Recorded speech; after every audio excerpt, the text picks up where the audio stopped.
Hi, I'm BL Uckman from What's Next blog, and I'm here today with Josh Bernoff, author of Writing Without Bullshit. And we have a lot to learn from Josh. Hi, Josh. Thanks for joining me. Hi, BL. It's great to be here. So tell me, why is it that there's so much bullshit in writing? I've actually studied that. There are a lot of reasons, but the simplest way to put it is fear.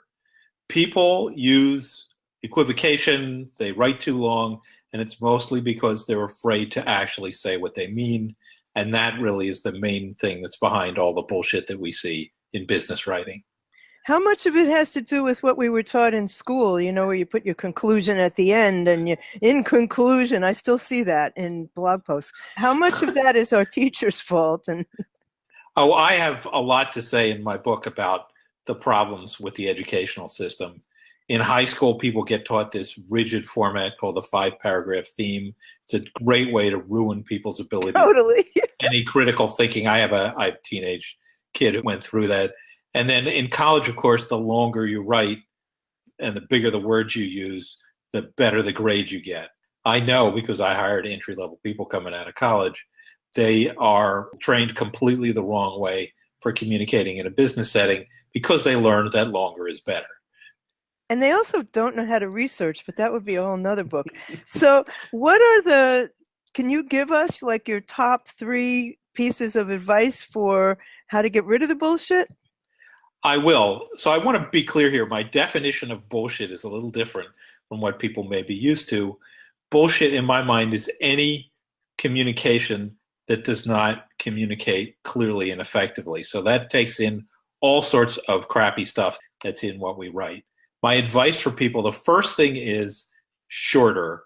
Get rid of that initial paragraph of warm up. Get rid of as many words as possible because with the short attention spans people have now, all of the noise that's out there in the world, they need you to tell them exactly what's going on as quickly as possible.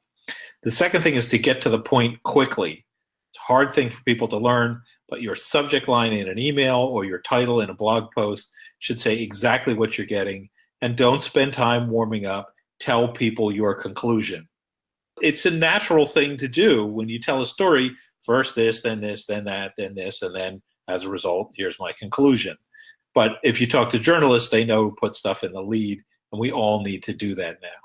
The third thing is to get rid of words that get in the way, what I call toxic prose. And I talk about three kinds of toxic prose: passive voice sentences that don't tell you who's doing what, jargon that basically turns what you're writing into something only a small cadre of insiders could understand, if them, and weasel words, which is meaningless qualifiers like very and especially deeply. Whenever you see the word deeply, you know someone's bullshitting you.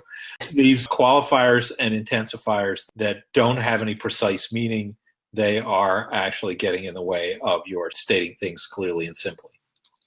Boy, I see all of those mistakes on a daily basis, and particularly in email, it's maddening. So I want to encourage people to go to your website. Can you please give us your URL? Type in withoutbullshit.com and you'll see I blog there every day about politics, about clear writing, about books, just about anything that's on my mind. If you don't want to type that, you can just type my last name, bernoff.com, and it goes to the same place. Good for you. That's smart. A work safe email for for writing without bullshit. Yeah. That's terrific. Well, I want to highly recommend that people read your blog and also follow you on Facebook because you are always to the point and always interesting. So I really want to thank you for taking the time to talk to us today. And you really need to read Josh's book, Writing Without Bullshit. Thank you very much. Thanks, BL.